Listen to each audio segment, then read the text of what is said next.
Thank you so much, Mr. Speaker.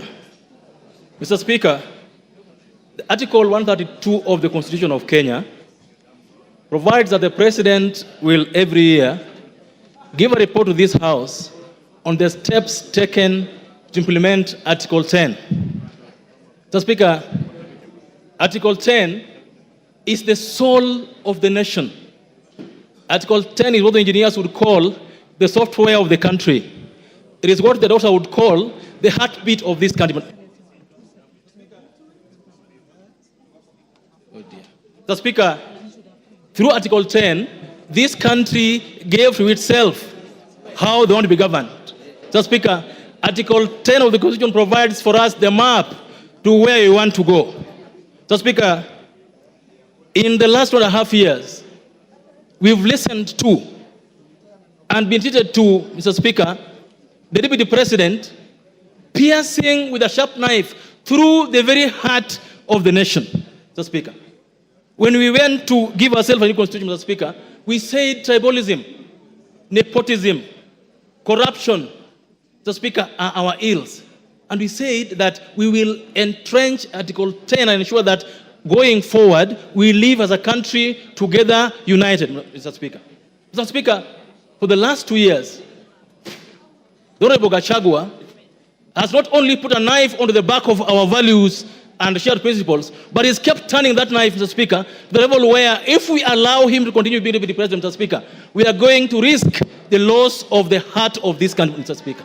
Mr. Speaker, the move of this motion, the Honorable Mutuse, read what appears in Article 10, Mr. Speaker. Mr. Speaker, there is nothing to say about a person who believes that this country should only belong to one region, Mr. Speaker. It has to be clear today that we are not impeaching Mount Kenya.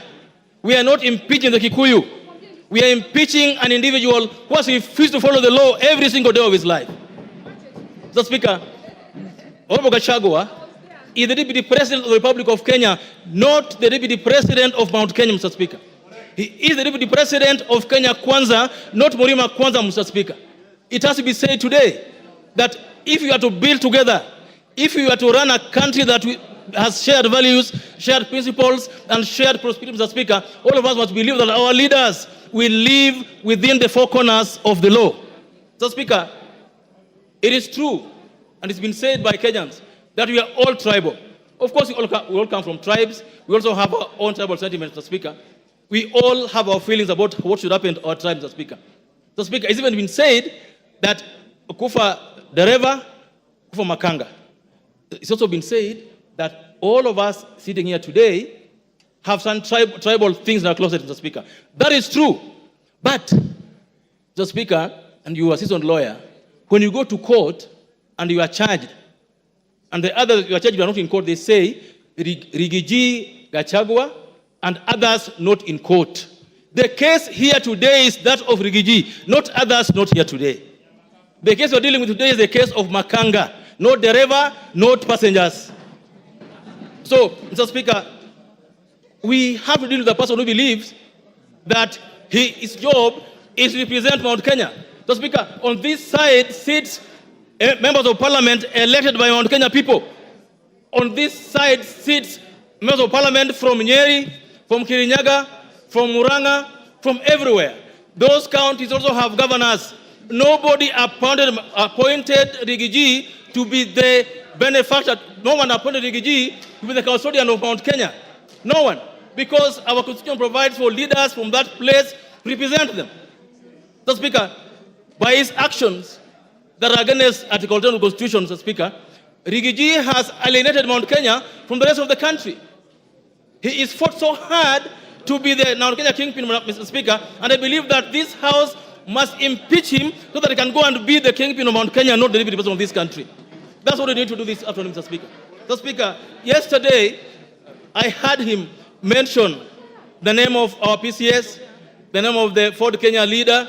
Mr. Speaker, coalition agreements are done. Give him 1 minute. Coalition agreements are done between parties and among parties, Mr. Speaker. And if, for example, MDG where I ran has shares in a government, the shares are for the whole country, not for a tribe or for an individual, Mr. Speaker.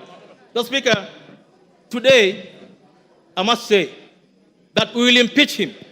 But all of us here today must also soul search that as you impeach GACHAGUA, have you lived a better life yourself as a Kenyan? Have you lived a better life as a leader? What have you done in your closet that reflects what GACHAGUA has done? We'll impeach him, but we must also change our ways as a country, from the president down to all of us who lead this country, Speaker. I support and believe that he must be impeached. Commissioner Patrick Makau.